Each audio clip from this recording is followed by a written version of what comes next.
Hi there. This video is for entertainment purposes only. Thank you for visiting my channel. Please do not forget to press the subscribe button, give a thumbs up for like, leave a comment, and please do share. Now this is the second video of 2 videos on the masks. We covered the Lucifer Syndrome, the different types of masks and power in the first video. In this video, we will continue our discussion on those masks, their impermanence and irrelevance, and we will also look at group masks. We will show how knowledge of the mask disproves the existence of historical grudges, prejudices, suffering, and victimhood, and the fallacy of ancestral ties through the eyes of the soul. Once we have this knowledge on the mask, we will understand why we should never let anyone tell us that we cannot do something, or that, you can't dance reggae because you're not Jamaican, right? Or that white men can't dance. We should never let anyone tell us that we cannot do something because of any mask, and I choose to say any stupid masks, and stop our light from shining. Before we go on, and do forgive my throat, I'm having a little issue with my throat. Before we go on with the discussion, let me introduce myself. My name is Winifred Davis. I have been a shaman, psychic medium, traditional and spiritual counselor and healer for the past 37 years. I'm also an author, essayist, poet, and former spoken word movement performer. I subscribe to no religion. I know of many and about many, but I subscribe to no religion. I believe in universal justice and truth, with the imposter justice of man. That's what I call man's justice. There's an exception to every rule, but with universal justice, there are no exceptions to its rules. There's no my side or your side to the truth. The truth stands unopposed. Remember that. Please remember that I am not here to lead or convert anyone. I do not wish to be a leader of anything, just as I do not want to be led by anyone. My duty is only to my conscience. That conscience, my conscience, is the light that guides my free will that I was given at creation. And that conscience is the light that links me back to the Creator. That's something that is greater than us. Each of us was given free will and a conscience to guide that free will at creation. And it is that conscience, that light, that makes us responsible, each of us, for our own actions. We cannot blame our general, our president, king, country, parents, or the bully, or the devil for that matter, or some demon. Each of us is responsible for our own actions. Now, I have worn many masks and walked many a mile in many different shoes throughout my many karmic journeys. Most of them very arduous ones, including in this one. And whilst I am not without blemish, and I have yet a ways to go to restore my soul, it is thus, dare I say, that it is with moral clarity that I speak. And I'm not afraid to speak with that moral clarity, because as my great-grandmother Ella would say, Me now go put me mouth a ground fi talk, left me make me talk. I will say what I have to say, and I will not face plant. And that is why I am a vessel. I chose to be a vessel. I was ready to be a vessel. I've been a vessel and a messenger in other lifetimes, but why I chose at this time, long time ago, to be a vessel, a messenger, delivering messages from the collective, which includes my many guides and members of the different hierarchies, including the angelic realm. When I say the angelic realm, yes, each of us has the ability to communicate with the angelic realm,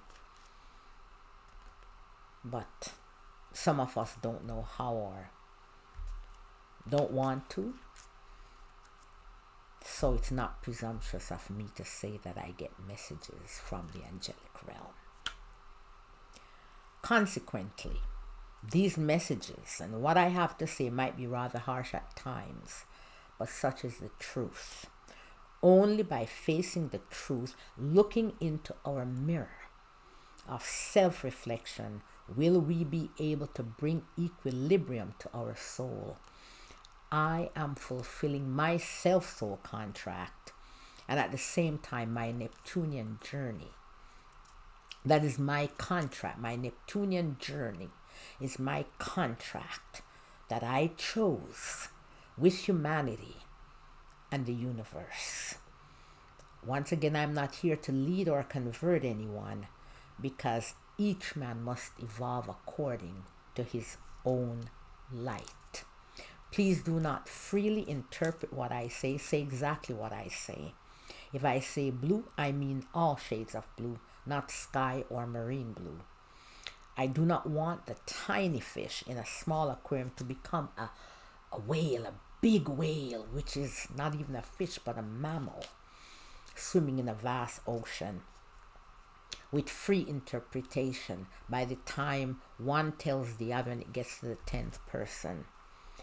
I deliver my messages as I get them. Some me get it, some me sell it. As I get it, that's how I sell it. I started this channel to discuss the truth that is reincarnation and its many facts. At times I will discuss at length current events as I see fit, because they're relevant to the truth that is reincarnation and its many facts. This is a very special, what I call cup runneth over, period of greater transition that only happen ever so often. Please see my books listed below for an in-depth discussion on the topic of this period of transition and other topics that we will discuss. When I receive messages or visions, I will share them with you. Now, please do not forget that there's no peace in Gaza, and the genocide and ethnic cleansing still continues there and in the West Bank. It's getting worse by the day, and it's going to be back to what it was last year. Starvation, disease, famine, everything continues. No aid getting in. Water is short. Babies, outbreak of skin diseases. It's just horrible. In the fog of war, it is bent on realizing, with the complicity of America, trust me, every time they say there's a deal with Iran and they want to prolong it so Israel can realize its aim in Lebanon, which is threatening to level Lebanon right now and cut off all their water and electricity. It's realizing its aim for empire building, for a greater Israel, the subjugation and annihilation and/or annihilation of more than 400 million people in the Muslim world. And they're not all Muslims. Many are Christians, the oldest Christians, the original in the world. That I say for the evangelicals, those zealots and Christo-fascists in America who do not recognize the oldest, the original Christians in the world. Now, as I said before, the Palestinians, they're not going to do like what some of them did in 1948 with the Nakba and leave. They refused to leave and they refused to die, which angers Israel because that's what they want. They want them to die. Now, do not forget the crisis in Sudan as well. Over 15 million people in famine there, and Israel of course has its hands there because Sudan is a very populous country, a very old place. You know, that's where you found Nubia and so on. Old Christian kingdoms were in that region and now lots of Muslims as well. So they want to break it up. Well, they've already started breaking it up, and the civil war, Israel is involved, and the United Arab Emirates, and they have their paw prints in the Horn of Africa and in Libya as well. What a mess. But it will soon settle down. So don't forget what's going on in the ethnic cleansing genocide that's going on and the civil war that's going on, fomented by, as I said, Israel and the UAE in Sudan. Do not forget Yemen. Millions of children are hungry, in distress. Do not forget the DRC. Do not forget every child caught in zones of conflict, whether they are the children of the perpetrators like Israel or the victims like the Palestinian children and babies. Please do not forget them, because every child has a right, no matter the masks, which we discussed in the first video. No matter the mask, every child has a right to food, shelter, good health care and education, water, and the right to play, to be children, the right to be loved. And it's sad that, as I said, whether they're children of the perpetrators like Israel or the victims like the Palestinian children and babies, no child should suffer because of adults and their forever wars. And we know why, because we discussed that. Because of masks that they use in order to obtain and seek power, supremacy. Now, let us continue our discussion on those masks that are so important in this earthly plane, cause so much suffering and karmic debt, but are totally irrelevant, stupid actually, in the spiritual plane. They are non-existent, even though some of us will say they are, but then that's how we picture it. But if you go back to the mist of time, there's no gender and mass and whatever. It's what, once what we see, so we can understand in what we understand. So we see things through the prison of our senses, the prison bars of our senses. Once again, this video is for entertainment purposes only. I say that grudgingly, by the way.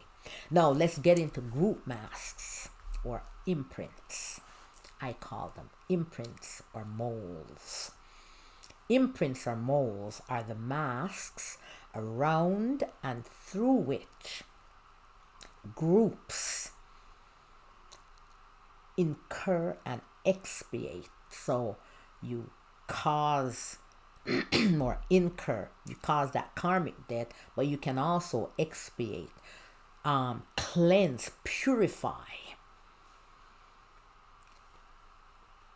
that part of your soul that helped to incur that karmic debt in group imprints or mask. As a group, if you commit or incur debt, like for example, the Zionist Israelis who are now incurring great karmic debt, they will also come back in another lifetime and as a group expiate. It can happen that way, not just individually. They will have their individual account, but also as a group or perhaps with another group, if of course they incurred other karmic debt. As we go along, we'll learn more. I'll explain more. This is the us versus them scenario. That's what group karma is. Sorry, not group karma, but that's what group masks are, imprints and molds, separation. So it's us in this group versus them in that group based on some mask. Imprints include the masks of religion, politics, race, nationality, and ethnicity. They usually represent the biggest elephant in the room or differences in the room. Groups of souls as well as individual soul choose imprints either to expiate, to cleanse, pay for that karmic debt, and at times individual karmic debt. So you either expiate as a group or individually, or to incur group or individual karmic debt. So you either balance the sheet, right, that debt in the imprint, or you incur a debt in the imprint.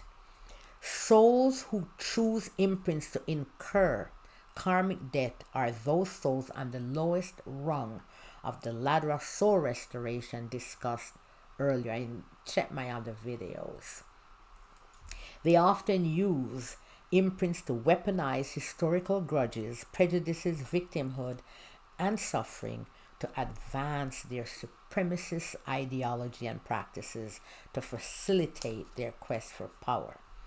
We will also recall that as those on the lower rung of the ladder of soul restoration make their plans, and usually make their plans between themselves, they don't care about the guides of the higher echelons. They don't listen to them. But the guides are always there. They're there whenever they're ready to learn. They listen to others on the same low rung of soul restoration who have no inclination to move up the ladder, but eventually each one will. They'll get tired of that low rung. So let's go back to that. We will also recall that as those on the lower rung of the ladder of soul restoration make their plans to reincarnate, to wreak havoc, there are also those who wish to expiate and or become rescue souls will also choose to reincarnate at that time to keep a balance. These souls might insert themselves, these are the ones on, whether they're expiating or incurring karmic debt, will choose to insert themselves into an imprint to expiate karma incurred as a group and or as individual souls, as I said before, expiating similar type of karmic debt. As discussed earlier, there is no contract between the two groups of souls. So it's not like they're agreeing that, okay, we're gonna, settle the debt between us, okay?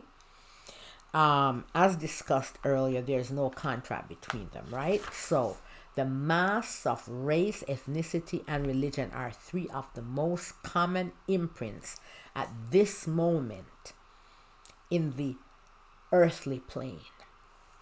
We will also remember that masks viewed through the temporal lens in this earthly plane are our ancestral ties, and imprints through this lens represent our group ancestral ties or right by nature of birth, according to the mask of the group, ethnicity, religion, or otherwise. Now, the concept of ancestors is really of the earth and our sojourn as temporary human beings. Once a group of soul attaches itself to a mask and perpetrates incorrect actions, commits sins, spiritual mistakes against another group in another mask or imprint, then those masks become imprints going forward, right? That's when they become imprints, when you incur karmic debt as a group. I call them imprints. Then those masks become imprints, okay? Going for will serve other groups, okay? So you have this group. Okay, let's say Jew, known as victims, then, if you want to put it that way, persecution throughout history. Now, what's happening now in Israel and what they're making it bad is that the imprint Jew, even though they're Zionist Jews who are doing this, committing all these atrocities, not all Jews. What you have now is that imprint Jew, because all these atrocities are being committed in that imprint, Zionist Jew, that it will now become an imprint. It will serve other groups of souls to perpetrate or expiate incorrect actions in subsequent lifetimes. Now, the imprints serve as the excuses and or reasons for perpetrators, but in reality, those masks, imprints, become proxies or banners which serve to continue the struggle of man's quest for power and control over each other, the Lucifer Syndrome, that selfishness. That's what it's all. It doesn't matter what the mask or the imprint is. That's what it's all about. That's the deep structure, the root. Once again, this is the original struggle between the material affinities and those of the spirit. So our just our concern with the things that are of the earth, of the great mammon, right? Versus the spirit doing correct actions, doing no harm, not paying any attention to the masks. The role that an historical imprint serves might be reversed. In this instance, the imprint of victim can be weaponized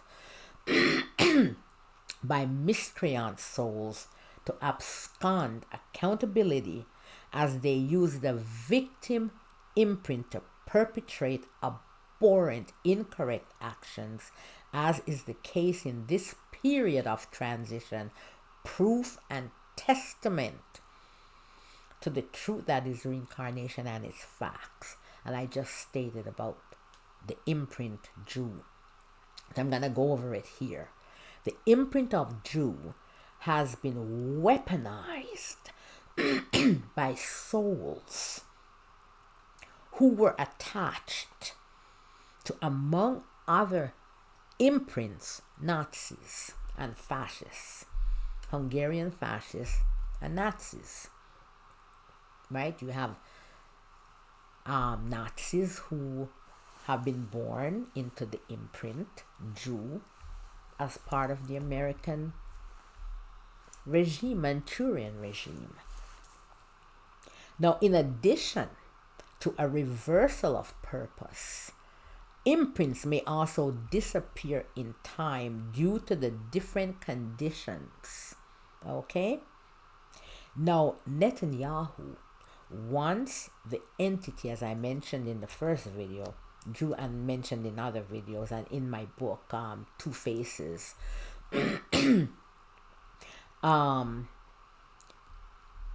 Cyrus, Two Faces, Cyrus Bill of Rights, and Hitler's Aryan Paradise. That's America.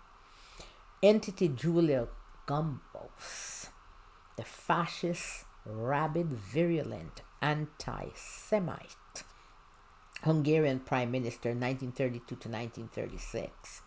Now, an example of group karma is also cited by Edgar Casey, and I mentioned him in my books. He was an awesome psychic and healer back in the first half of the 20th century.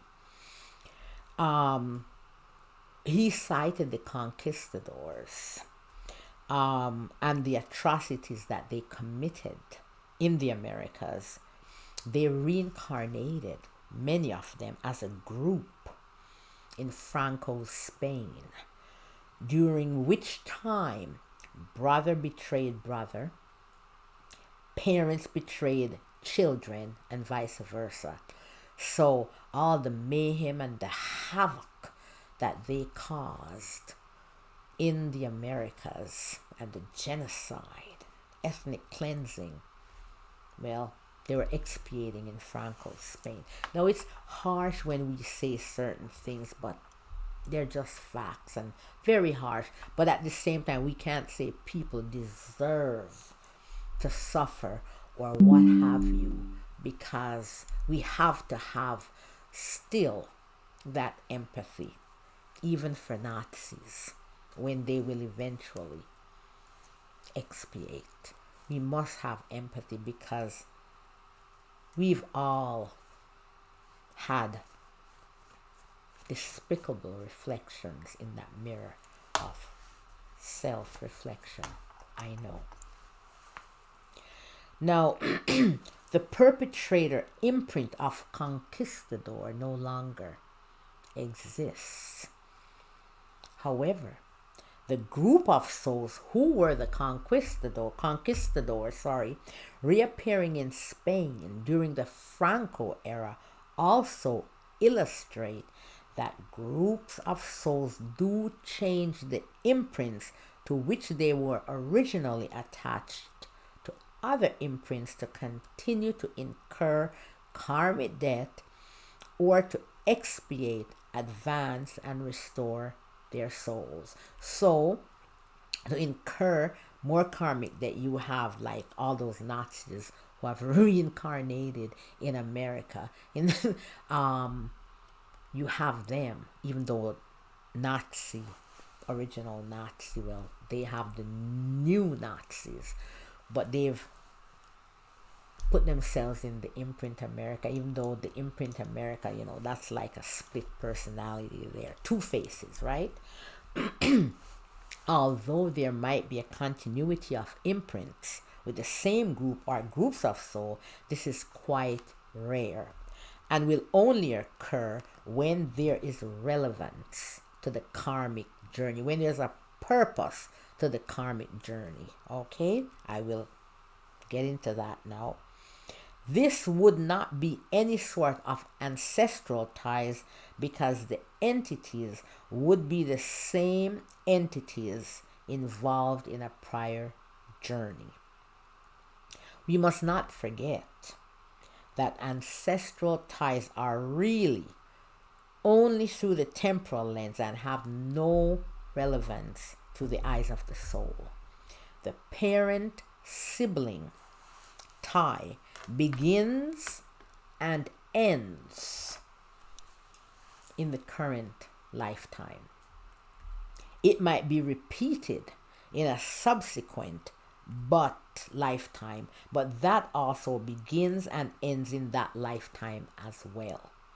Our knowledge of masks and imprints show us that the concept of historical prejudices, grudges, suffering, and victimhood is an illusion, and that we should not engage in continuing them from generation to generation. Souls usually have no skin in the game of these conflicts. Indeed, wars have no descendants. Only those who were alive at the time of the war. So, if, for example, I'm the child of a man who was killed in a war, well, I'm a descendant, right, in this lifetime. But for generations who are not yet born, they're not descendants of war. And people argue and say, well, maybe you lost all your wealth in that war, so yes, the children that you will, or grandchildren that you will have, they are descendants and they're gonna suffer because. But then you have to get into the soul of each person and why they decided to reincarnate in that lifetime, or in that, if you want to call it, with that ancestral tie. Now, the relevance and impermanence of masks. All masks, viewed through the spiritual lens, are created on shifting sands, sheer folly. For as we go from lifetime to lifetime, they remain neither in relevance nor in permanence, constant factors in our reincarnations.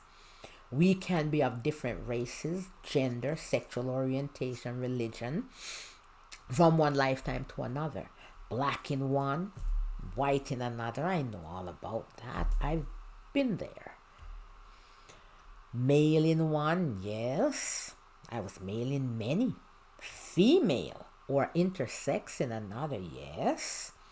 Homosexual in one, like during the time of the Crusades, or fluid.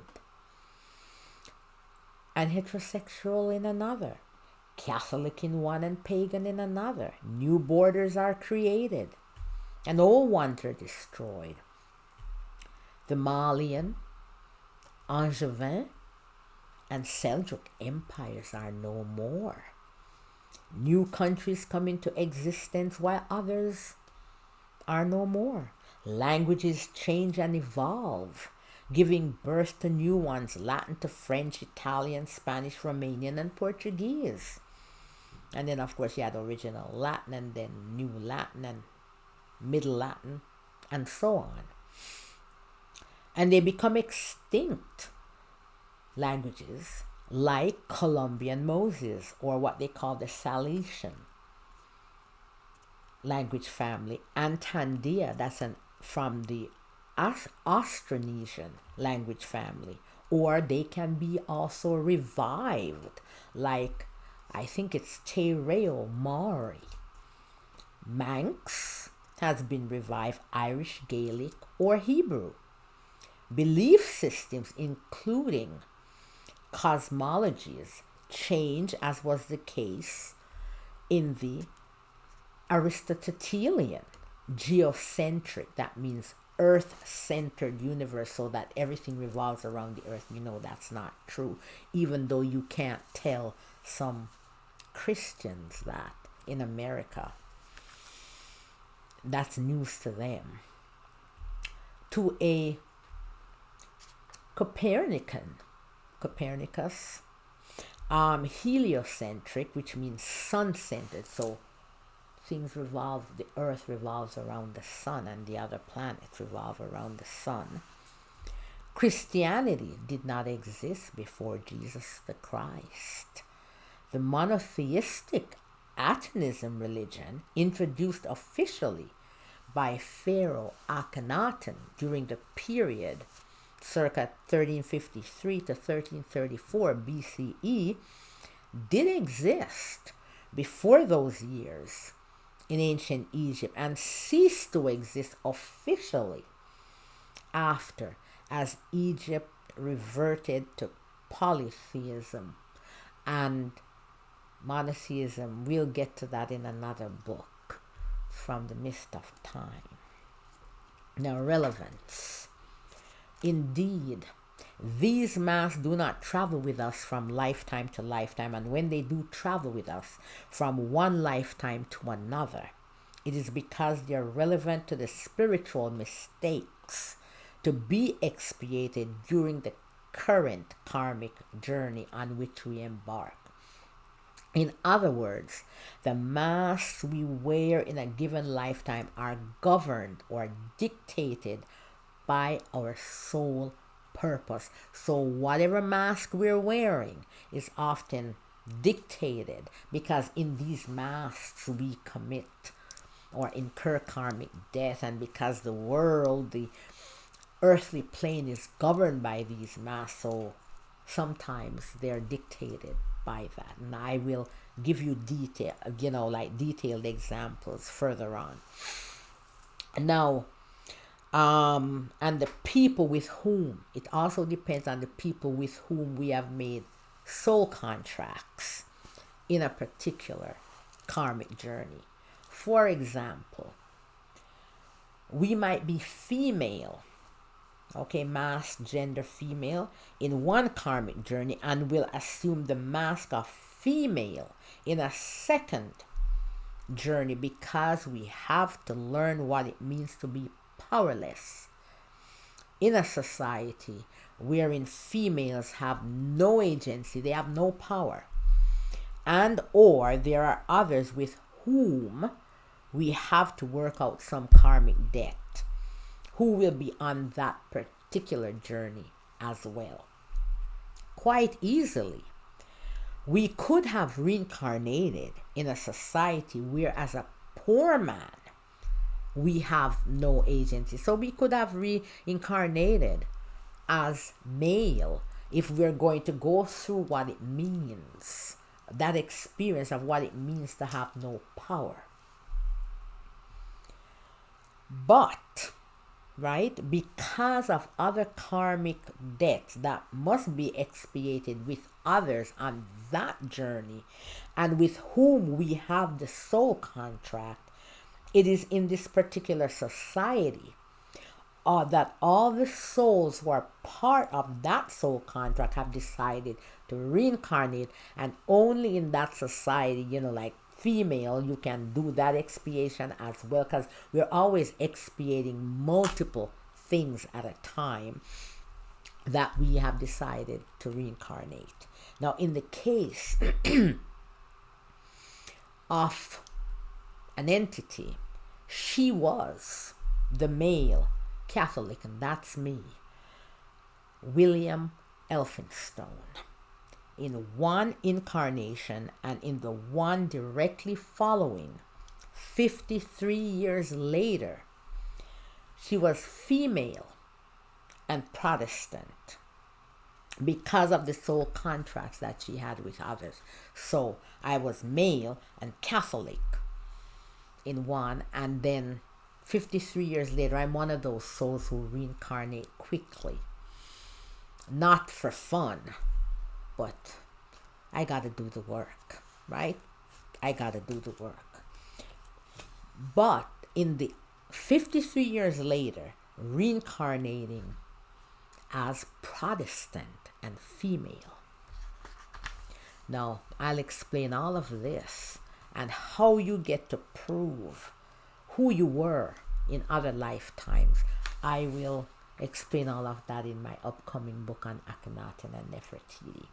Okay, so she could not, so I could not be wife and mother or Catholic child of Protestant parents in Protestant England at that time. So I couldn't go and reincarnate, right, as a Catholic, because I had soul contracts with my mother and my father who were Protestant parents, and besides, England was Protestant England at that time.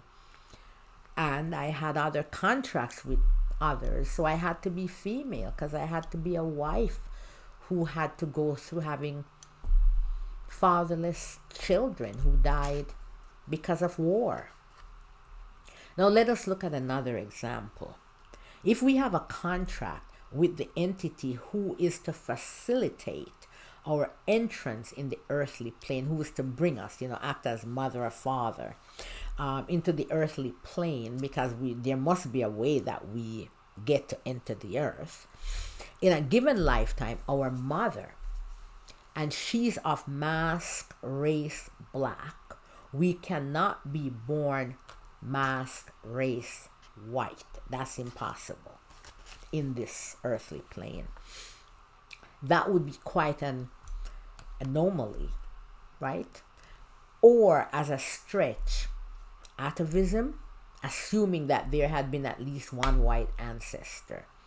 Our mother might have chosen the mask race black because she had to have the experience of being black, because she might have been white in another journey and persecuted black people. That's only one instance. This is always the case. Here we see our mother's sole purpose dictated her race, and they determined her race, and our race dictated. Okay, so as her child, dictated by the fact that our mother, she was the one chosen for whatever reason to bring us into the world, so we had to be black, right? Our mother could also have been born masked, gender, male, race, black, to have that same persecuted experience, but then she could not be our mother when it is the masked gender female that was required for our soul contract. Let us consider my case in this current lifetime, because I'm telling you this and I wouldn't normally share, but that is one of my self-soul contract. I am, and my contract with the universe and with humanity, I have to serve. I'm a very secretive person, but I have to serve, unfortunately. Well, or fortunately, that's what I chose, and it's for humanity and the universe. I have to serve as testament, and because of my many soul journeys and my many arduous lifetimes, to serve as testament for a lot of the different cases that you could have. I have to serve as testament. Okay? Now, let us consider my case in this current lifetime. Remember, part of my soul purpose, as I said, is to serve as testament to the truth that is reincarnation and its many facts. Remember that I have walked many a mile in many a shoe. We all have, although some more than others. I am one of the more. In another lifetime, my mother, in this lifetime, killed me in Odessa, a city in modern-day Ukraine in Eastern Europe. So there I was white in that lifetime. In Odessa, my mother, the mother I had, and she was black in this lifetime, or rather a kaleidoscope of different races and colors and ethnicities. She wore the mask in Odessa, race white, gender male, and was 38 years old. At that time, I wore the mask, race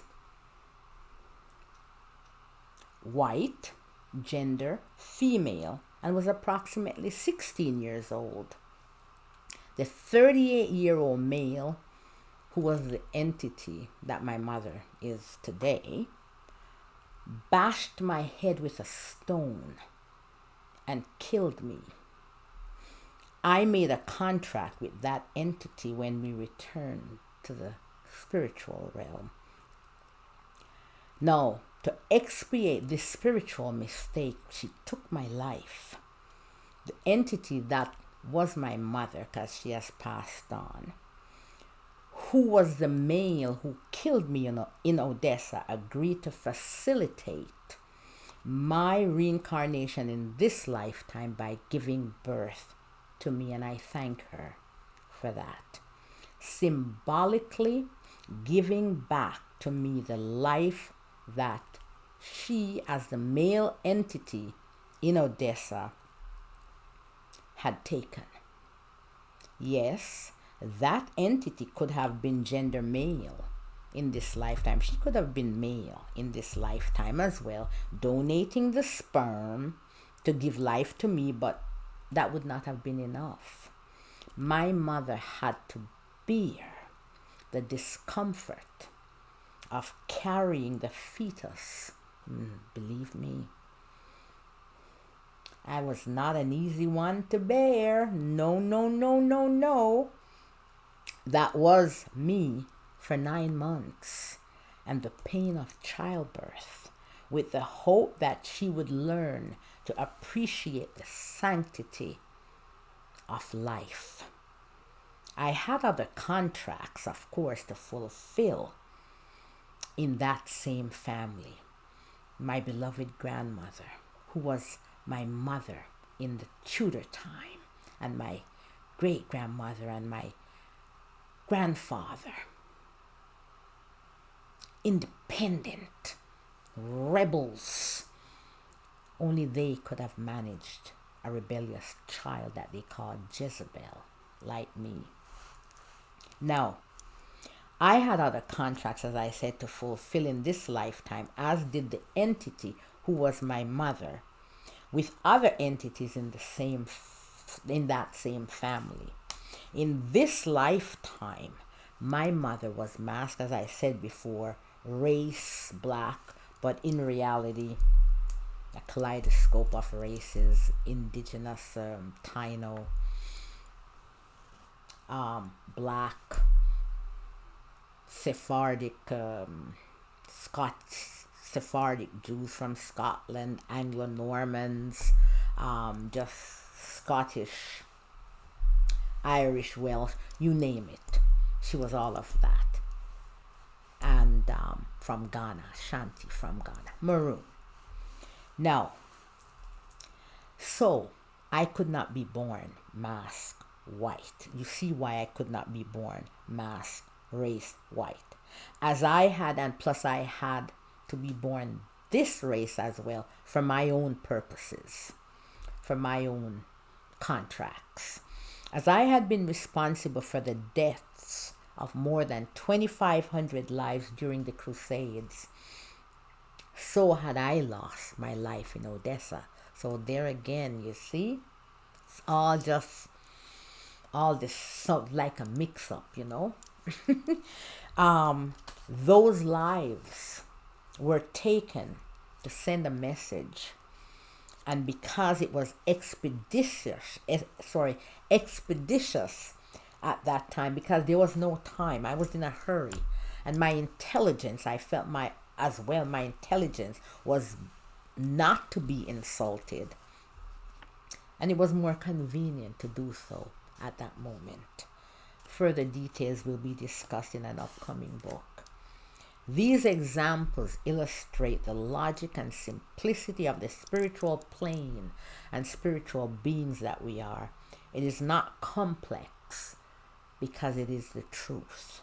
The truth lies in simplicity, while lies hide in the webs and mazes of complexity.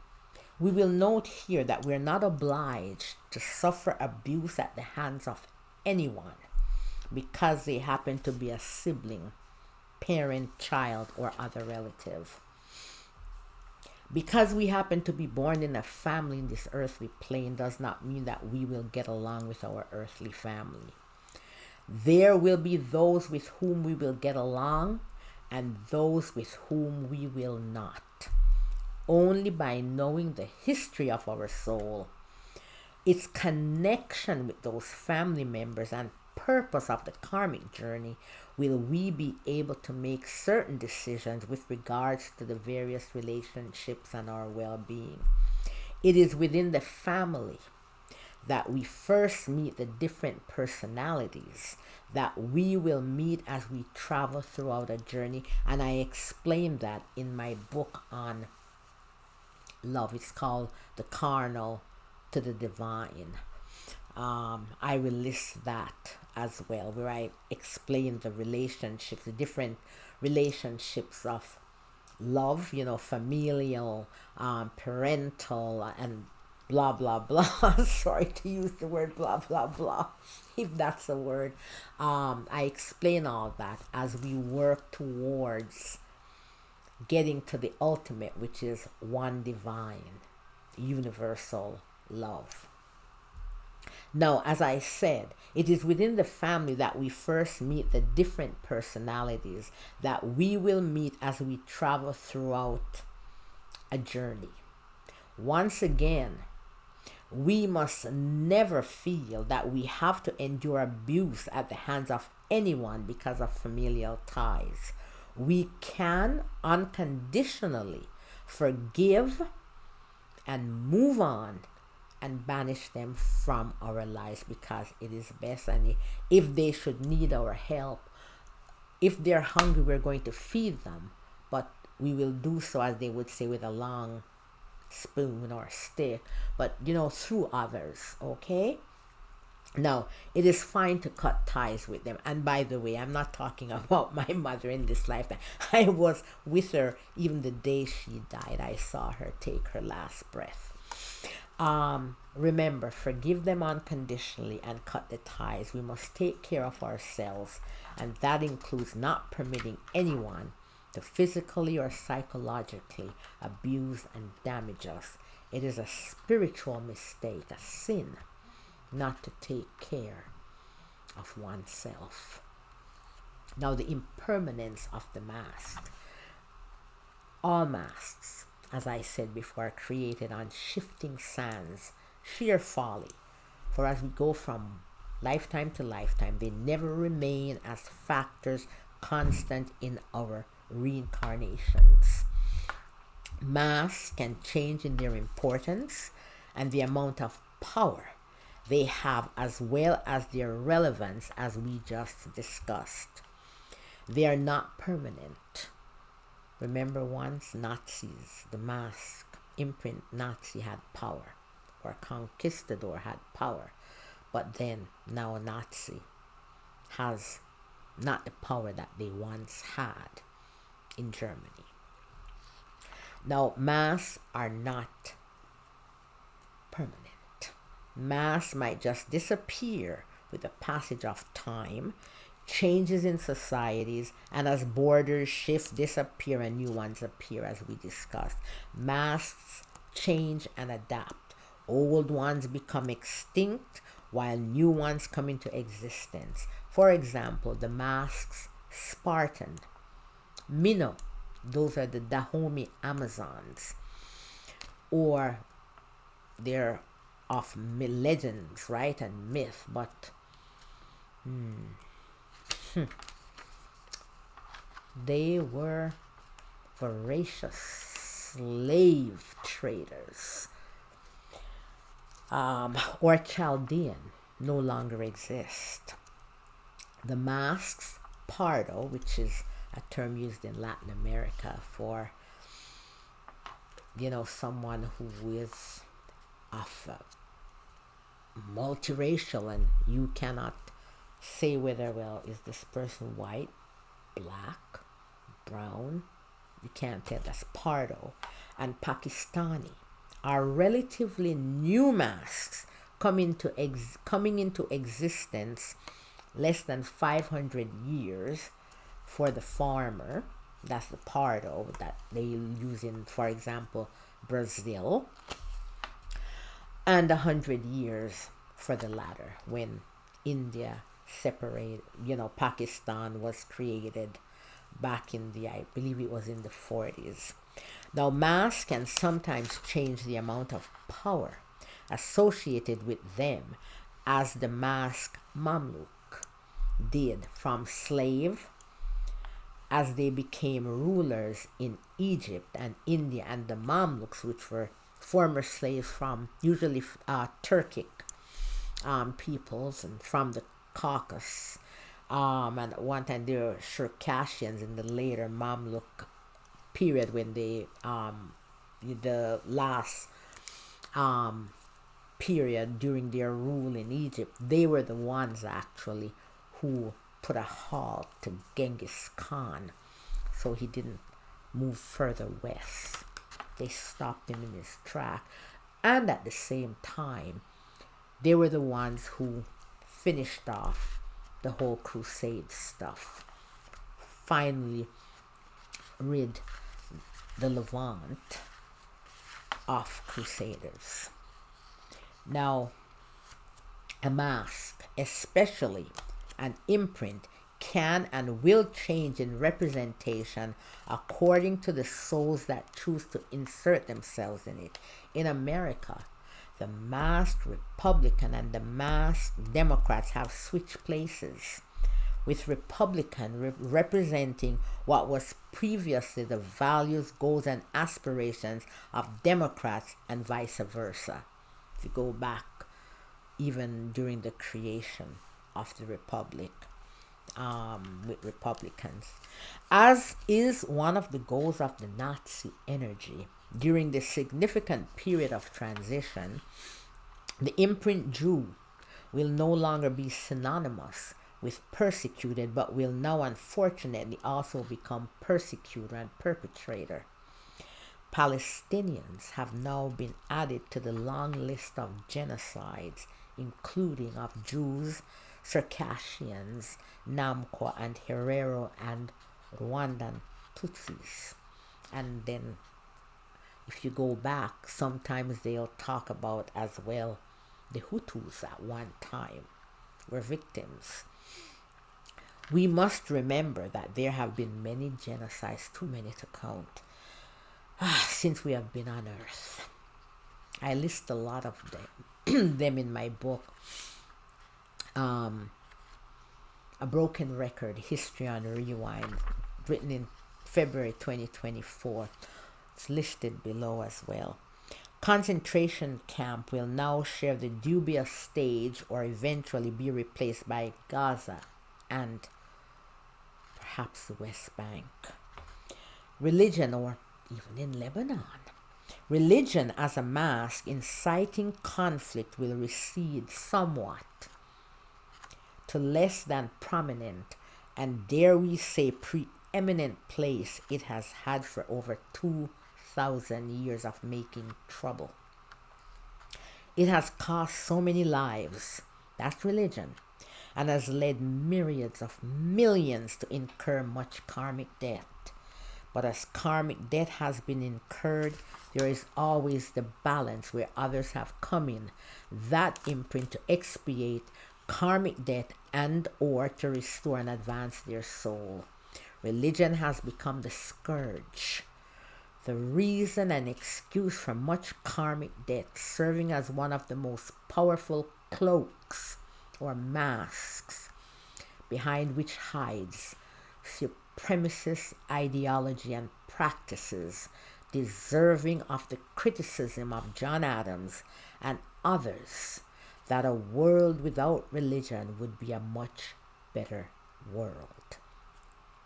Why, once again, is religion one of the most and perhaps the most powerful of the cloaks or masks? It is so because we invoke the name of the Creator, that's something that is greater than us. Until the 14th century, we're going to talk about a little about religion now. Religion was indeed the bond that kept people together in a large part of the world. Religion was perhaps the biggest elephant in the room during early Christendom up to the Crusades, when black people were partners from the origin of the church. St. Maurice of Thebes, leader of the Roman Theban Legion, and some people, they argue about whether or not he was black or not, whose statue was in multiple capitals of Europe during the Crusades, based on archaeological evidence, but he was from the 3rd century, rather than oral history. The East African kingdom of Axum was the first Christian kingdom. That's mean designated Christian kingdom, decreed by the government. There was already a very large Christian community in Axum when the Axumite king Ezana decreed Christianity for the kingdom of Axum around 330 AD or CE. When the third wave of crusaders arrived in Palestine in the late 1800s, that's during the time of Richard the Lionheart and Saladin, founder of the Ayyubid dynasty and first sultan of Egypt and Syria, and the caliph of Jerusalem, who wrestled Jerusalem from the Crusaders during the Second Crusades, did preemptive strikes against the Nubian kingdom on the Middle Nile, and then sent his brother to seize Yemen against attack from Christian Ethiopia. Axum, he was a good strategist. He was a great military strategist. Axum was one of the quartets of world powers at this time, in addition to Rome, Persia, and China.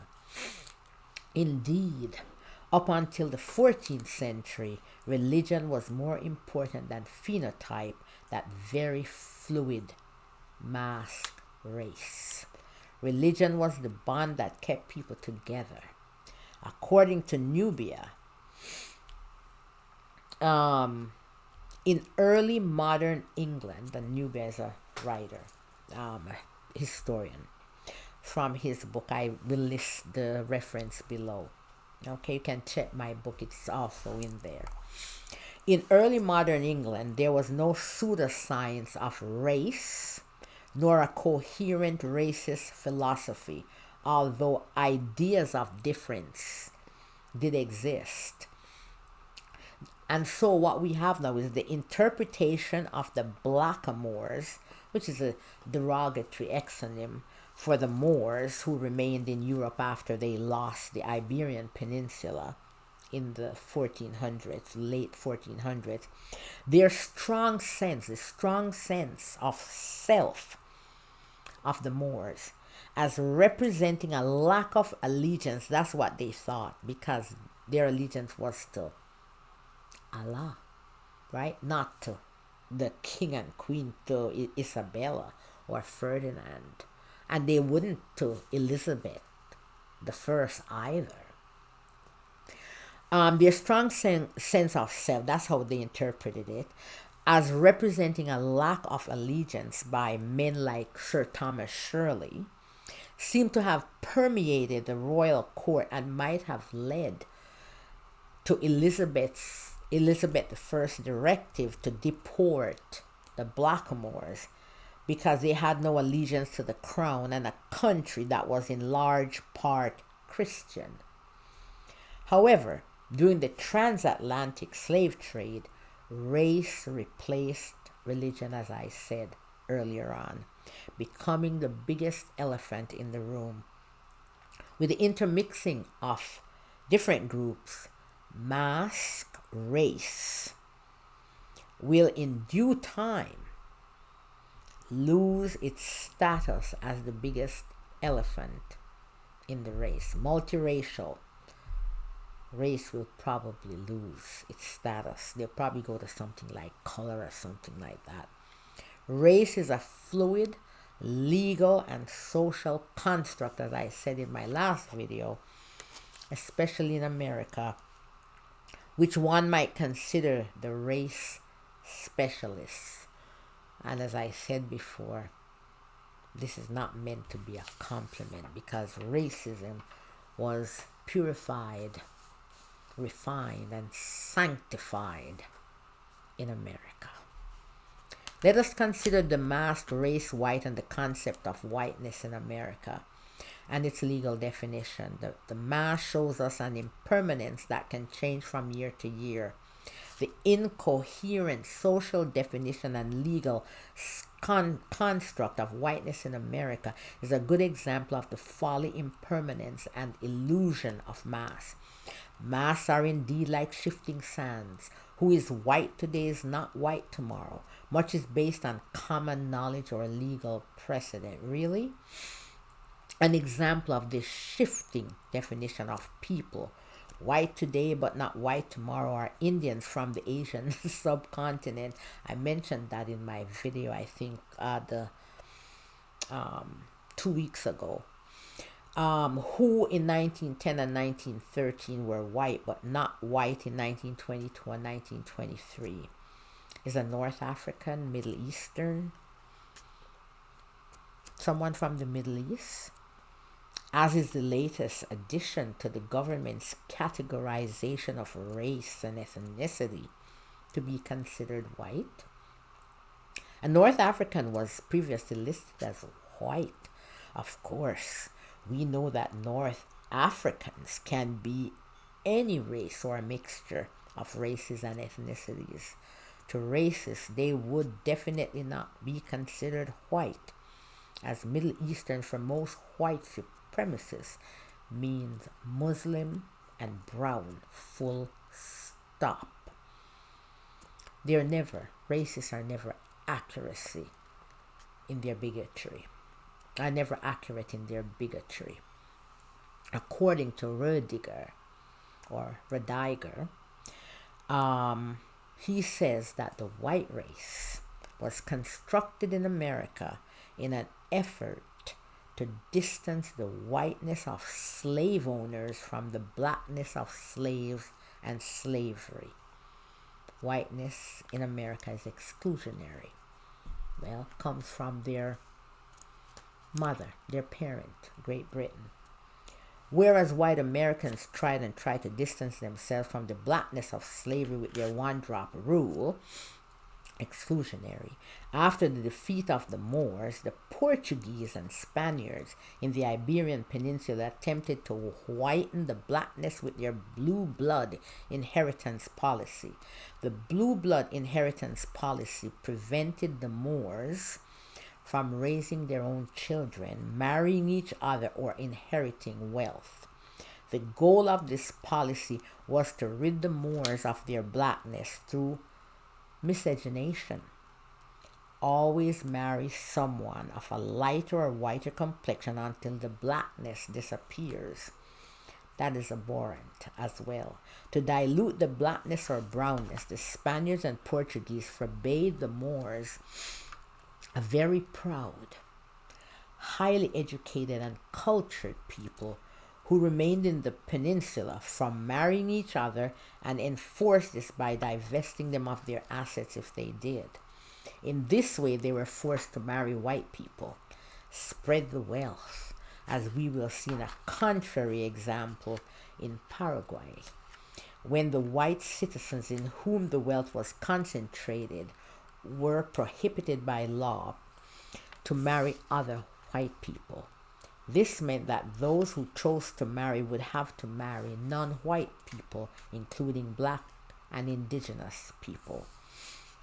In a twist, if we want to call it that, in 1814, José Gaspar Rodriguez de Francia y Velasque passed a law forbidding marriages between European men and European women.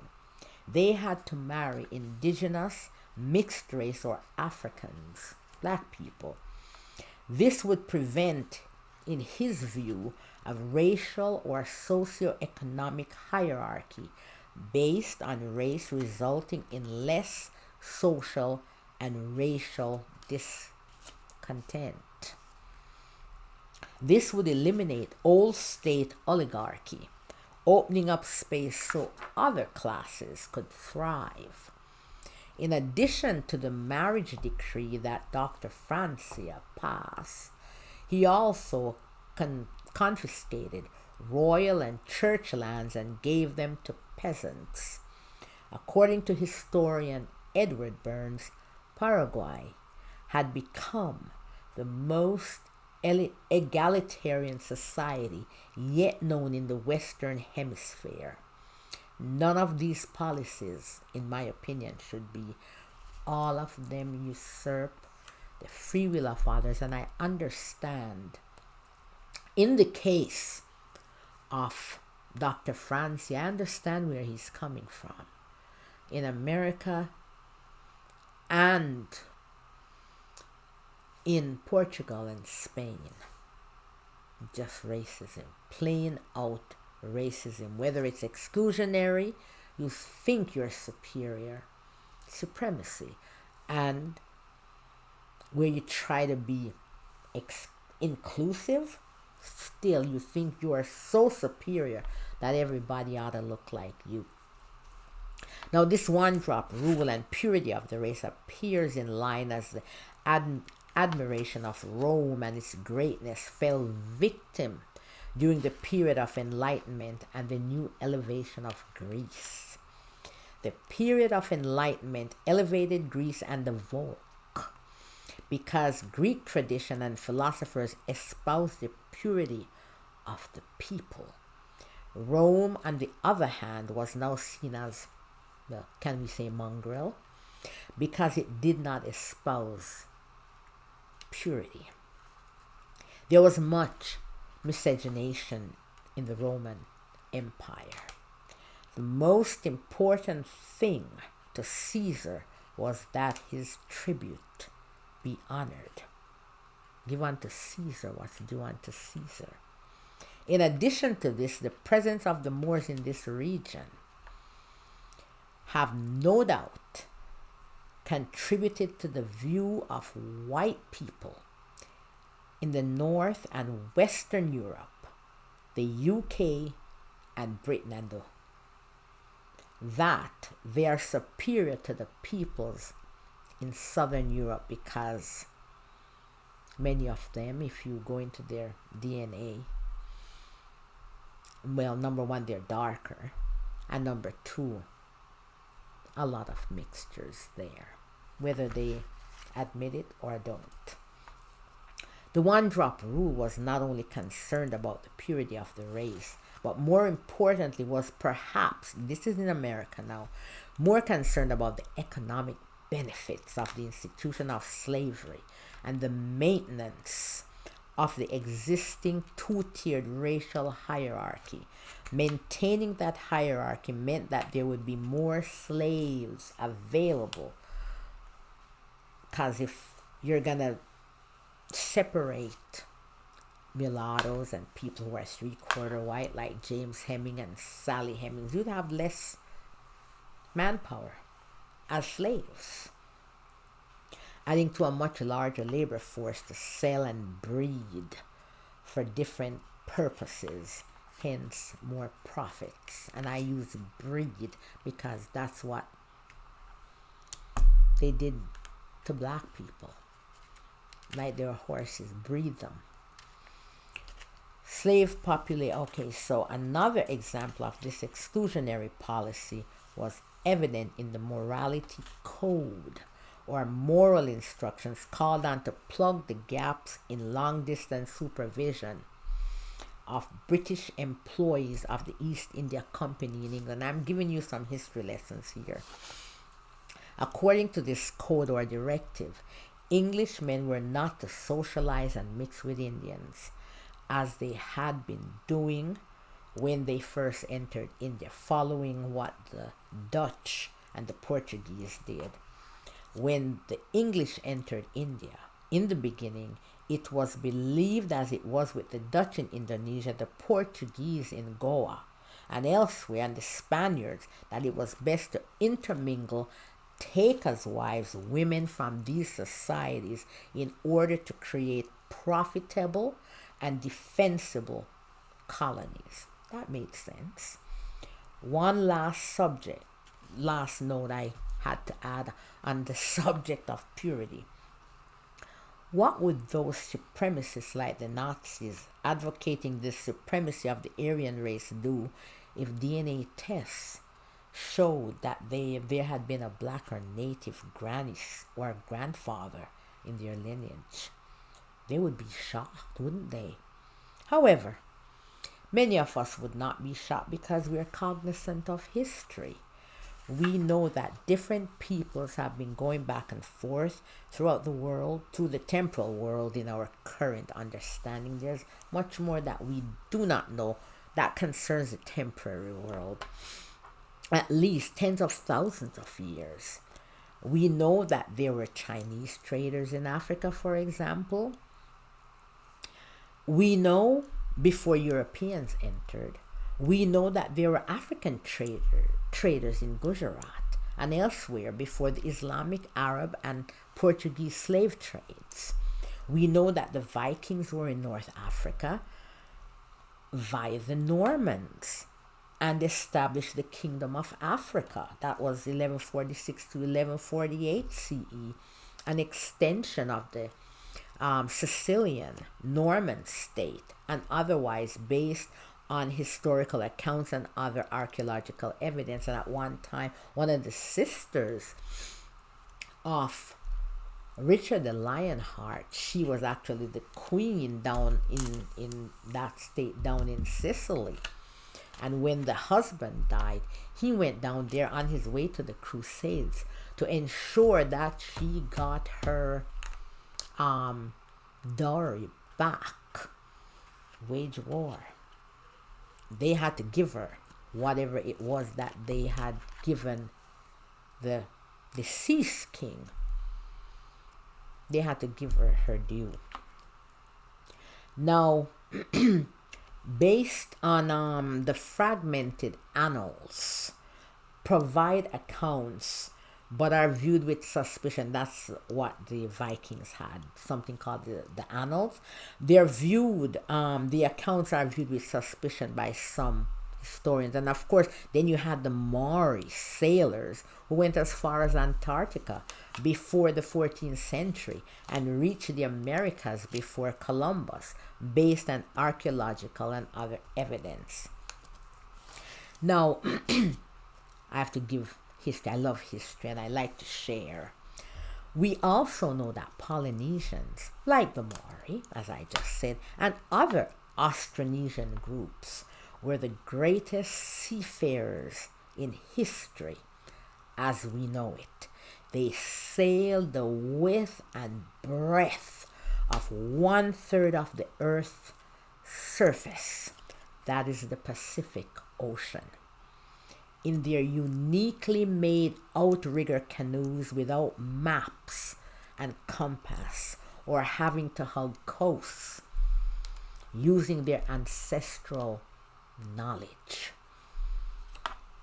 Wayfinding with the devices such as Marshall Island stick chart, reading the stars, the waves, the currents, the clouds, seaweed clumps and seabird flights, nature, the sea and wind patterns and the star patterns of stars, and the list goes on.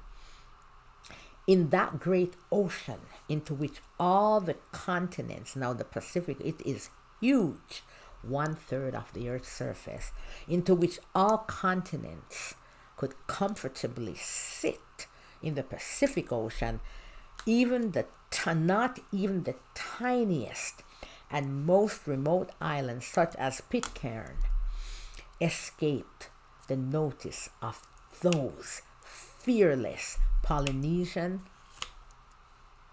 or should I say Austronesian, sailors. Such was the remarkable achievements of those mighty and formidable seafarers. Back to the question now. What would these race supremacists do if they realized that their Aryan purity was an illusion? No doubt there were many Nazis who had the blood of Romani, Jews, Slavs, and other undesirables coursing through their veins. When Hitler found out that some important Nazis had the blood of Jews coursing through their veins, like Luftwaffe General of the Air Force Helmut Wilberg, who helped to develop the German war strategy of Blitzkrieg, and the aviator and Luftwaffe test pilot Melita Schenk-Grafen von Stauffenberg. They were given certificates of honorary Aryans. We might at this point make note of something about suffering that puzzles most of us. Sometimes we wonder why those of us who have experienced persecution and different forms of bigotry mete out in kind the same to others. We turn around and we are bigoted against others. How can a black person who has experienced racism persecute someone who's Mexican or vice versa? Art Spiegelman, author of the Pulitzer Prize-winning graphic novel Mouse, answers that question when he relates an incident with his dad who was a Holocaust survivor. Art Spiegelman's father was traveling in a car with Art's wife when she picked up a black hitchhiker. After the hitchhiker disembarked, Spiegelman's dad expressed his displeasure at having a black man ride in their vehicle. He was concerned that this black man could have stolen their groceries. When his daughter-in-law asked him how he could react that way after his experience as a survivor of the Holocaust, he said that black people and Jews is not to compare. According to Spiegelman, all suffering does is cause pain. It doesn't create an ennobled figure. One shouldn't think that suffering ennobles. There is neither a copyright nor monopoly on suffering. And there's, bigotry, hate. They're all equal opportunity. Through the eyes of the soul, suffering does not ennoble because, you know why? Because souls evolve at different speeds. They ascend, go up that ladder of soul restoration at different speeds, right? So there are sometimes less, incarnations, less karmic journeys, right? They'll take longer to reincarnate, so they have less experience to learn and do better. Our karmic journeys and experiences, the rung on the ladder of soul restoration, will determine whether suffering ennobles or just causes pain. Each of us wears multiple masks at once.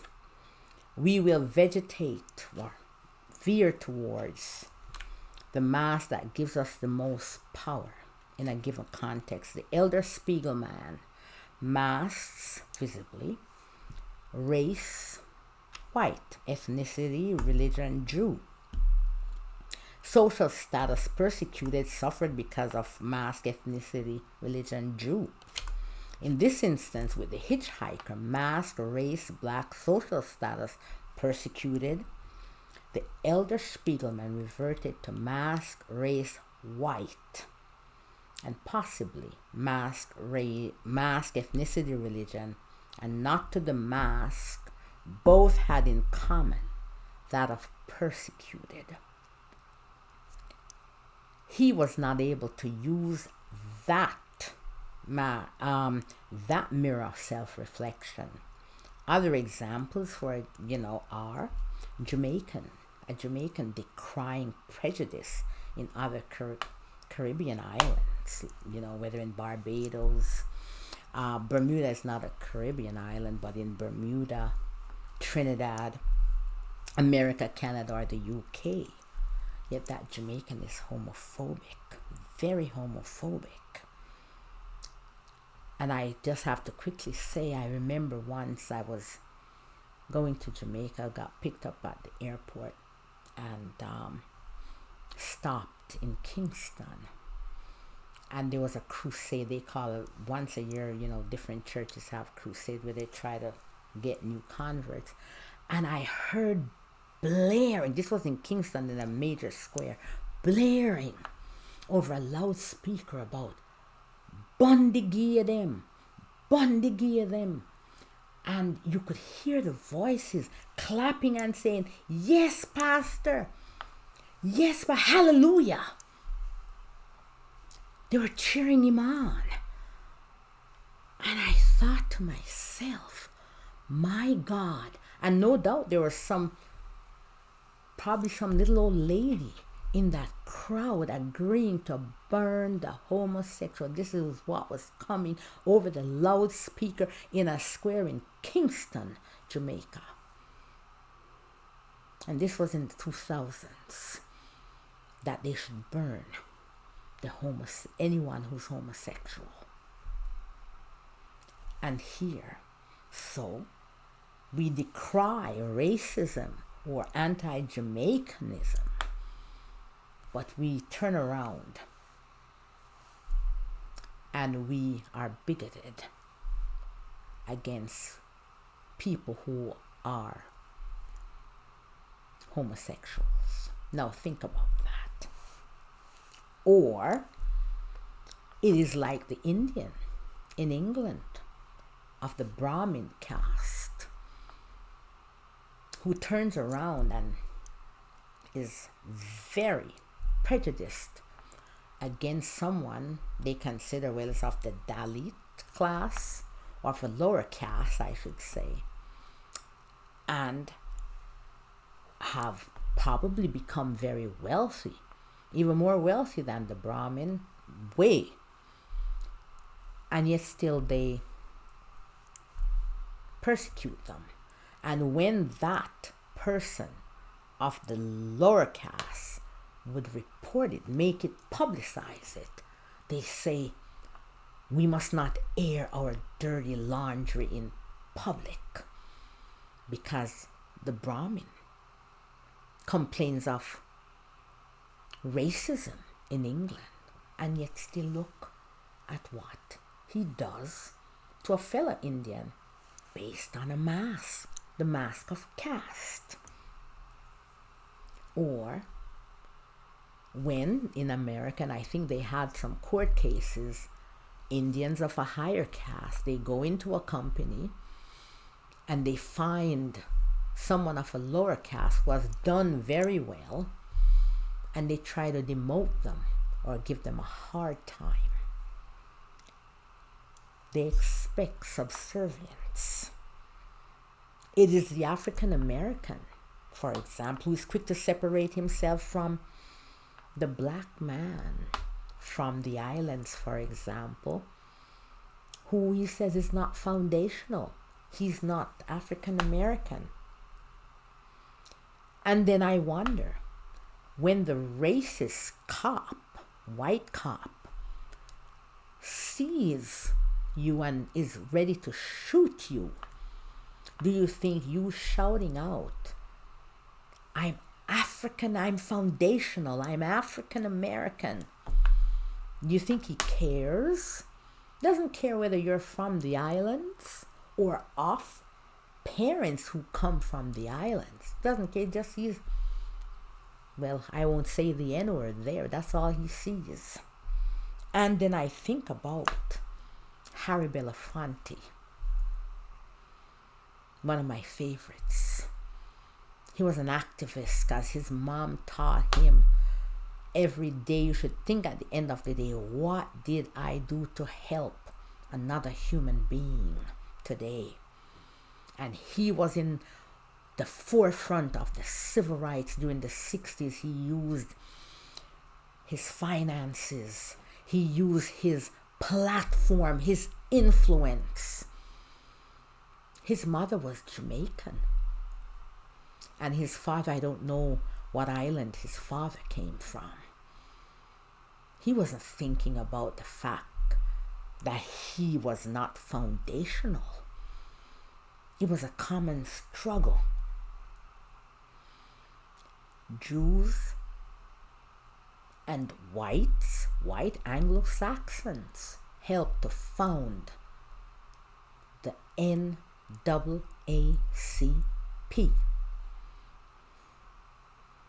When we are for human rights, We should be for the rights of everyone. You cannot be selective if you say you're for human rights based on some mask. If not, you're either for all human rights, for all masks, or you might as well say you're not for human rights.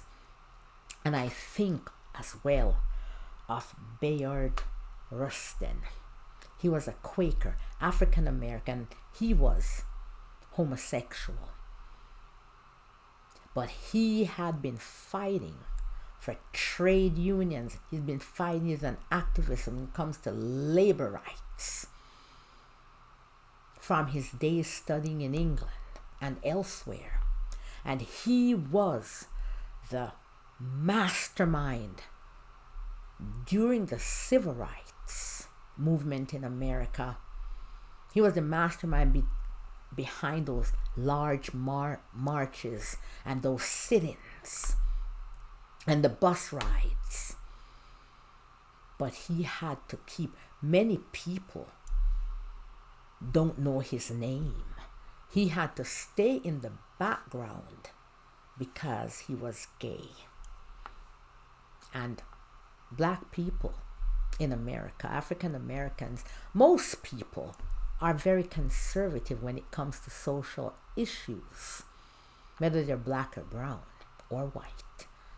But it's just black people or brown people, well, you vote for the party that will do the less harm to you. But when it comes to social issues, many of them align with conservatives. That's the way of the world. Most of the world in social views are conservative leaning. But Bayard Rustin and President Obama honored him. I can't remember what medal he gave him posthumously. He believed in human rights for everyone. And even up until his death, he was an activist. He still did his activism because he believed that we cannot be for human rights only for one thing or one set of people. If you're going to be for human rights, every human being deserve human rights. Now, what will mask of race be in the future? What will be the delineation? Already more than 1/2 of the world's population is not pure any race. We have only to look in Latin America, much of the Caribbean, North Africa, the Sahel, some place in the Middle East, throughout Asia. And it's been that way from, as they would say in Jamaica, from Wapi Kill Philo, from forever. Surely, going according to color doesn't mean anything. There are classified black people who are much lighter than many classified white people. What is pure folly indeed? It is only that which we choose to identify, which of course will shift according to the power associated with that mask at a given moment. Knowing all that we have discussed about the mask, why do we incur so much karmic death? Why do we commit so much harm? Why do we do so much harm? Why do we commit so many spiritual mistakes around these illusions, these stupid masks? How can we then attach such great importance to these masks and incur karmic debt around them? We do so because of our selfishness, our craving for power, obtained through control, achieved through greed and corruption. It is our selfishness. We automatically contravene the divine principles of the fatherhood of God, the brotherhood of man, doing unto others as we would have them do unto us, love, knowing what we do about the history of the soul and the truth. That is reincarnation and its facts. These masks are of little relevance to the soul. No relevance, really, except when it's trying to restore that equilibrium. They are only relevant, as I said, as pertain to the expiation or the learning experience we must undergo. Black in one lifetime, white in another, Catholic in one, Muslim in another. What matters are our deeds and thoughts. Deeds and thoughts are what journey with us from one lifetime to another. Deeds and thoughts are etched on our souls, in our souls. Incorrect deeds and incorrect thoughts that incur karmic debt are the reasons for the truth of that is reincarnation, and are being imprisoned by the five senses: sight, smell, taste, hearing, feeling. Incorrect deeds and incorrect thoughts are the reasons for our existence in this earthly plane. We might ask, why thoughts? Thoughts are living things. Before words and deeds, there must be thought. Thoughts are creative. Once again, their thoughts are living things that create. Our thoughts alone can affect much in life. In ending, I will say this. Once again, throughout my many karmic journeys, once again, there have been many. I've traveled a mile in many different shoes. I have worn many masks: male, female, Hindu, pagan, Catholic, Protestant, Muslim, uneducated, academic and scholar, physician, priestess, shaman, healer, counselor, king, queen, warrior, peacemaker, orphan, motherless, mother, child, itinerant monk, English, Jamaican, black, white, homosexual, heterosexual, Bedouin, Egyptian, Flemish, German, Siberian, Tibetan, Atlantean, horse thief, poet, troubadour, dancer.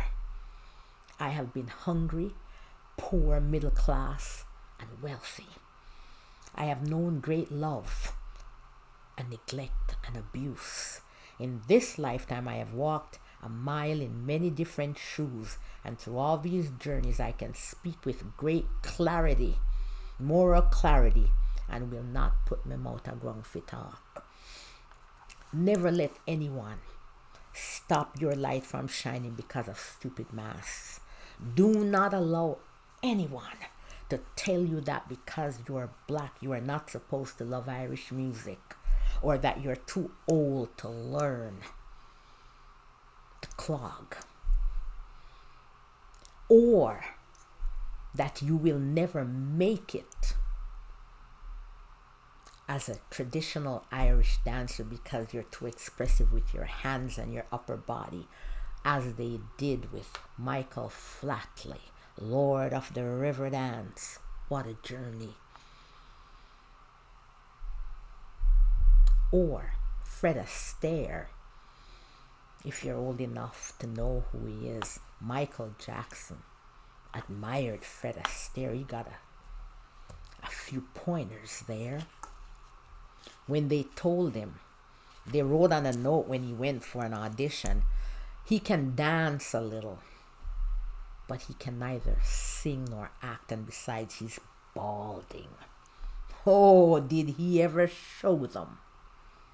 Do not let anyone tell you that because you're white, you do not have rhythm and that white men cannot dance. Or because you're black, you can only love basketball. Or if you're white, you can only love hockey. Your soul journey and your experiences determine what you can and cannot do. Never let anyone tell you that because you do not have a university degree, you cannot run a successful business. And even when you succeed and reach the summit, they still try to make you feel less than because you do not have a degree. Education does not only come from institutions. We can, if we have the volonté, the will to educate ourselves. Studiation beats education. That's what my late husband used to say. Because there are many educated dunces. He didn't have more than a 6th grade education, but when you sat in his office, he could educate you on matters in the law, in medicine, and other areas. And why? He could do that because, as I've said in my other videos, because he had the knowledge. And of course, his guides were giving him knowledge and all kinds of guides. And he also had the knowledge from past lives. Knowledge, ancient knowledge that goes back beyond ancient Egypt. He had a lifetime there. And as a jurist, we share that lifetime together, actually. I was his wife. I gave him a very hard time, having a lot of fun with my friends, drinking and being rowdy, which of course shouldn't have been, because I didn't care, because he had he had the status to keep up, but I couldn't have cared less. So right there, you see what happens. It's like Edgar Casey. He could tell you things once he got into a trance that now modern medicine is only finding out about the body. Like, for example, the toxic mix of processed flour and sugar and what it does to our bodies. He knew all that. And then, of course, you have some of the educated dunces, I would say, or charlatans, like the charlatan doctor that was brought to the attention in the 45th administration of the American Manchurian of America, I should say, advocating hydroxychloroquine, zinc and zithromax, the antibiotic, as cure or prevention for COVID, and claiming that demons were responsible for illness. I'm a shaman. There's a conversation to be had on that topic, but not in the way she advocates it. No. She has absolutely no understanding of what she's saying. Furthermore, we are our own demons. And please see my book, Another World Through the Eyes of the Soul, where I explain a little bit about, our spiritual health and our physical and mental health. And I'm working on a book, should be out in about 2 years, about health through the eyes of the soul, that the whole cannot be well if the part is unwell. And I dwell into the spiritual and medicine and health. Now, she had a medical degree, and so does the Florida Surgeon General, and he has no less than a Harvard medical degree and a PhD from Harvard to top it off. Well, now that's a scholar doctor, right? But he's a true charlatan, what I call a répandeur, a propagandist of dangerous misinformation. But my husband, he would send you to a professional doctor, like to a doctor. He wasn't there trying to pretend that he was, but he would explain certain things, and to lawyers. But at the same time, he would make certain to tell you, don't let them bamboozle you. And if the client came back, you could tell when that lawyer was trying to bamboozle, or that doctor trying to bamboozle the client. And you tell them, go back, and you tell them X, Y, and Z. And now, I'm going to give you just a brief story of him. One day, he started having issues with his jaw. And sometimes we don't check, even though we do for others, we don't check for ourselves. And he couldn't chew or anything. I guess that dislocated. Some dislocation was there. So anyhow, went to the hospital, they took an x-ray, and then they referred him to a specialist in Kingston. So he went, they drove right away, said it was an emergency. When he went in, the doctor wanted to admit him right away, do an operation. But my husband said, no, I have to go back. I'm a businessman. I have to go and settle certain things. I'll be back in the morning. He went home, and his staff, they were so worried for him. And so they gave him, like the liquid meals they bought, in Jamaica. It's like Nutriment at that time. And they got Jello and all of this stuff, because obviously he wouldn't be able to choose. They were going to do major surgery on his jaws. And anyhow, went to his bed, and then all of a sudden his father passed on when my late husband was 7, and his grandfather. And they said to him, what do you, boy? Another, what's wrong with you, boy? They'd call him boy because he is their son and grandson, even though he was a big man. And then they started opening and closing their mouths. And they said, you fool? You fool?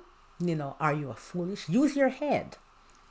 And so he sat up in the bed, and he made a big yawn. And trust me, when he yawned, you could stay outside and hear him yawn. He made this huge yawn, and he heard something go click. Well, that was that. So he didn't go back to the hospital, because that was a ripoff. They knew his jaws. They were not broken. Or they'd say his jawbone. And he went to this doctor that he usually goes to, his family doctor. And he had the x-ray, because they'd give you the x-ray. And he had the x-ray, and he showed the x-ray to the doctor. And the doctor looked at him and said, Great House. They call him Great House, which is Pharaoh. That's very interesting. Actually, I'll cover that one day. You're a very smart man. So I just thought I would tell you that. And I will tell you, do not let anyone, going back to your light, do not let anyone take your light away from you. Remember, I told you about Joseph Boulogne, Chevalier de Saint-Georges. He was the man in 18th century Paris.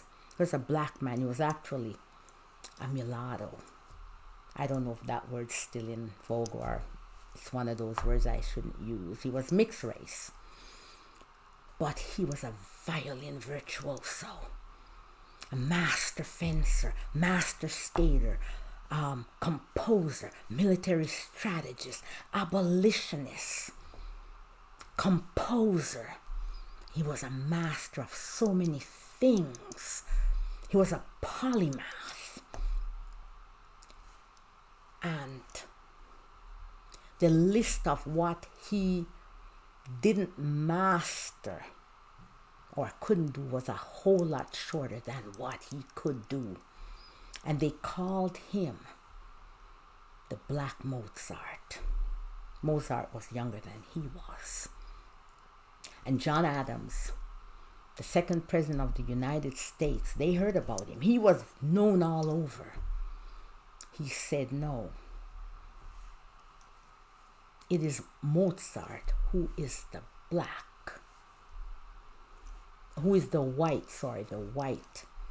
Joseph Bolon.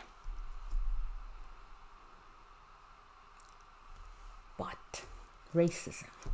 But it didn't matter because he was so brilliant that the light of his brilliance shone through the darkness that was racism. And I will end with a little story, and I'm telling you all sorts of little personal stories because they are relevant. I'm showing you things, and I am testament. And I'll tell you a story. I came to Canada when I was 10 years old. I was 10 years, 1 month, and 5 days old. And a month after I came, I got an IQ test, and the results of that test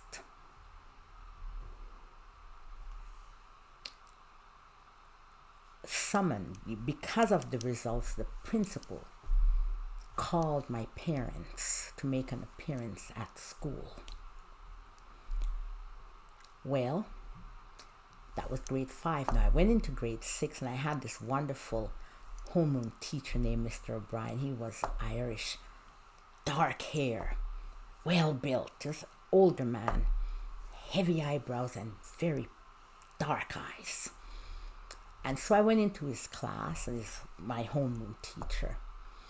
And we had to do English and math. They would send us to different teachers, and they would streamline us. Like you had the average group, the below average group, and the above average group. So anyhow, the lady who was the English teacher, her name was Miss Tate. Well, she's long dead and gone. And her, I remember she chain smoked, and she wore those hush puppies or wallabies.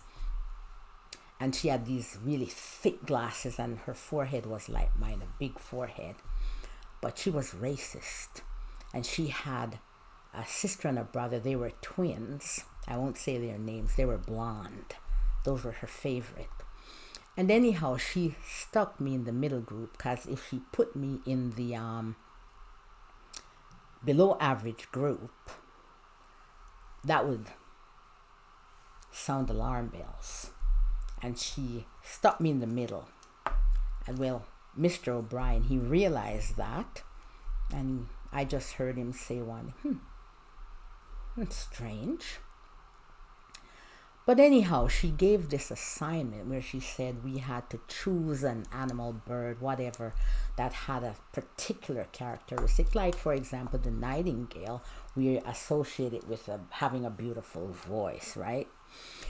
So I actually chose the nightingale, and I made up a story. We had to make up a story as to how the animal got that particular characteristic. I did. Well, she decided she was going to use my story as an exhibit of something that wasn't true. So she took my story, and well, when she gave it back to me, she had all kinds of big X's across the page, and she says no. She was telling the kids, this is not how the nightingale got its voice. Now, when she had said that to me, I said, you want me to write it over? Can you tell me how the nightingale got its voice? Of course, she could not. We're supposed to make this up. But anyhow, I didn't let her stop me. I kept writing. I'd always write my poetry and whatever. I didn't pay her any attention. Well, at the end of the year, that school was closing. I think they were going to destroy it. And so it was a school-wide competition. We had to write an essay as to why. What we remember and what is so special about that school. So I wrote my essay. I entered. Mr. O'Brien encouraged me to enter. And a group of teachers and parents, the principal and the vice principal, they chose the winner. And Mr. O'Brien alerted me before they actually announced it the morning over the PA system. I won first prize. Well, that'll teach her. And he made certain that he took my essay and he put it on the bulletin board that they shared, because his class was, hers was across the hallway, and they shared a bulletin board, and he put the essay there and a poem that I had written. He put it there. And we went on to junior high, where you had a lot of other elementary schools coming in, and her her twin pets were there. Well, sure as a book. At the end of the year, I got the highest average, the award for the highest average. And grade 8, we moved, and went to another school, and it went on, and it continued on. To high school, spelling bee, science, and you name it. I didn't let her stop my light from shining. And the only thing when I came to Canada that I learned was how to write cursive with some letters, because in Jamaica you write your small, what we call, not the capital, but the common or small cursive P.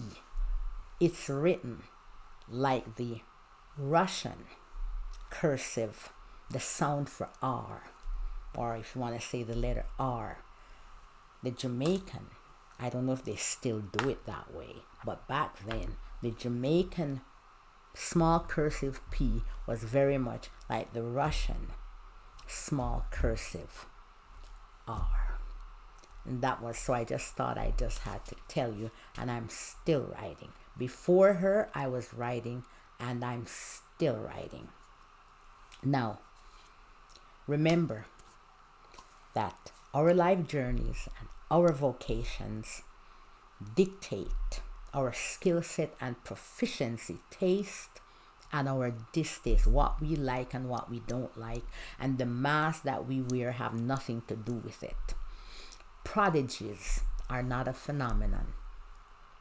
They have done what they're doing now, even at very young age. They've done that many lifetimes. Whatever they're doing, that's why they're so good at it, and that's what they choose to do in the particular lifetime in which we find them. And sometimes they have to get all of this stuff done because their time on earth in this particular lifetime is not going to be a very long one. Never try to be anyone else. Do not envy. Be you. My road is different from your road. Find your soul purpose and never mind about those stupid masks. We have to navigate and negotiate our way through them, because we live in this world that focuses on those masks, but whenever we can, ignore them. Thank you for visiting my channel. That was a long one as usual. Please do not forget to subscribe, give a thumbs up for like, share, and leave a comment. And as usual, I like to end with this because sometimes I have harsh messages.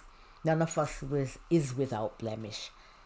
And although I appear to be harsh, I must deliver the messages as I get them. What I do and the collective, as harsh as we sound, wish that all of us would do better and recognize that we're all brothers. Hate hitching a ride. Hate, a contagion, a cancer metastasizing, an opportunistic bacteria, the cloud waiting to block the sun. Hate, waiting to hitch a ride on the train of love. Hate, the rat on its rat passage, hitching a ride on the boat to the plague. Hate, the bedbug waiting for our suitcase. Hate, the roach riding on our coattails. Hate, the shadow always lurking behind. sometimes longer than us, just lurking behind the thin curtain, waiting for its turn on center stage to take us to a place not so far away, a blast back from civilization to barbarism, from knowledge back to ignorance, from wisdom to impudence. Hate never takes a holiday, always looking for the opportunity to hitch a ride on the train of love. Hate inhabits the same house as love within us. As I said, we are all tenants on this earth, not here to have dominion or to rule over anything or anyone. We're not here to have dominion over the fowl of the air, the fish in the sea, or the beasts in the fields. So let us be good tenants. We're not here to have supremacy over our brothers. Let us take care of each other,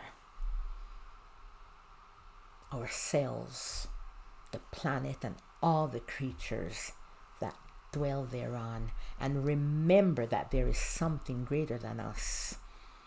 That is the fatherhood of God. And we respect and show our love for that something that is greater than us by taking care of ourselves, of each other, and the planet.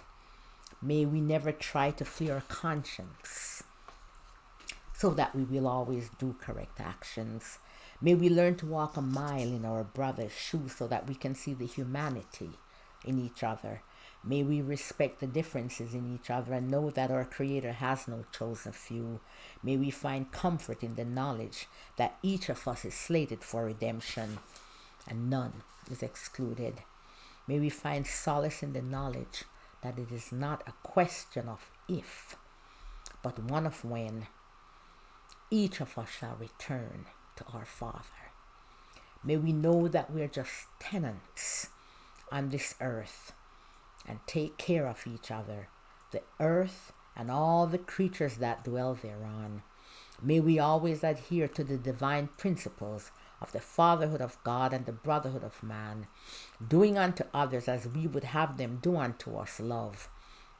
May we know that which I do unto my brother, I do unto myself, for I am my brother's keeper. May the tiny shrouds of light forever illuminate our path through the dark. May peace forever reside within us and between us. One divine, universal love.